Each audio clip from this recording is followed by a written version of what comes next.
I'm going to try a very general version of a mug cake. I like the idea of having a recipe that you have a base for, and then you can just add in whatever things you have. I think that's a great way of using what you have and keeping your costs down. This is going to be a mug cake, and so I'm going to start off with 1/4 cup of flour. I thought that mixing everything in here was going to be a lot easier. And then I'm going to do 2 tablespoons of sugar. 1, 2. Next, it calls for 1/4 teaspoon of baking powder.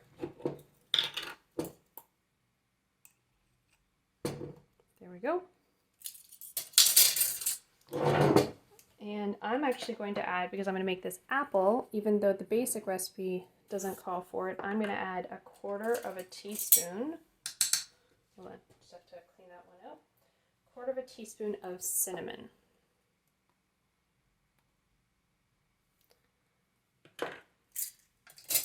There we go. And mix it all together.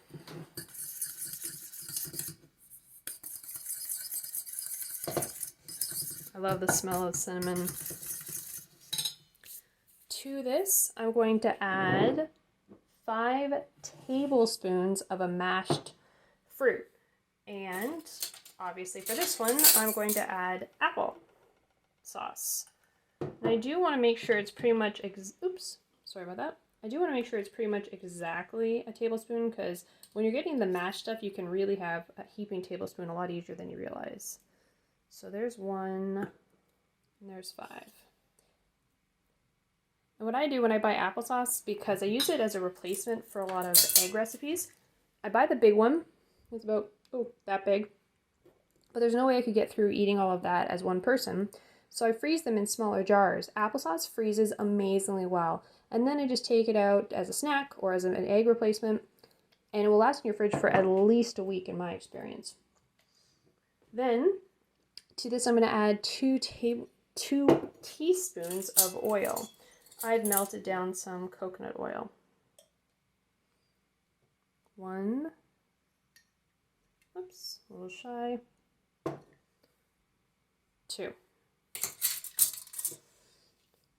And I might need to add up to a tablespoon of water. It depends on how the dough looks.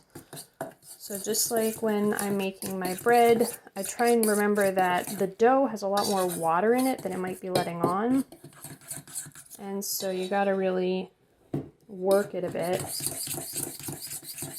before you make sure that you want to add that water.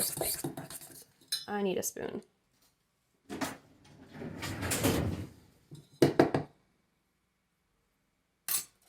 And as always, I put everything off to the side on a plate to help reduce the mess and clean up afterwards. Good. I didn't actually need to add. There we go. I wanted a drier type of dough. It doesn't look like I'm going to need to add any water. It's all integrated. Now, what I thought would be a good idea is to, instead of a mug, to put it in a glass jar. That way I can test if it's dry, if it's cooked all the way through. The only thing you're really going to want to watch out for is when you grab it, you don't have a handle like you'd have a mug. And so when you pull it out of the microwave, you're going to want to make sure that you're protecting yourself from the heat. So let's transfer this into it here. I have a rather weak microwave. So when I've tested this out before, I actually need 4 minutes to bake it. Now I know some people who have stronger microwaves, and when you read up on the recipes, they say to just do 1.5 minutes. So it's really going to depend on your microwave, and it might take a few test runs.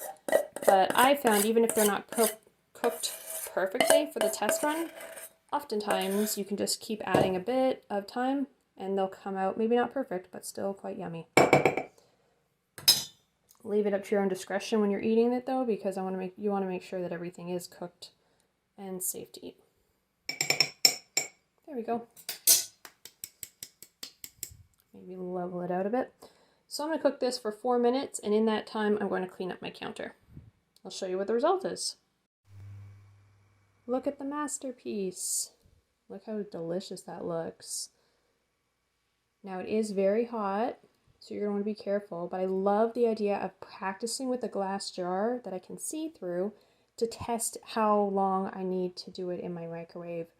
And 4 minutes for me with this recipe seems to be perfect. I also love this recipe because you can adjust it. You can say, hey, I've got 5 tablespoons of mashed banana, or I've got, and then you can, instead of the cinnamon, you could put in a little nutmeg. That would be delicious. Or you could do cinnamon and banana. Or, hey, I've got some mashed mixed fruit or mashed strawberries or whatever you've got on hand. This is a great way to make a single serve little cake that uses what you have and can taste super delicious. Let me know if you try it, and please like and subscribe if you want to see more content like this.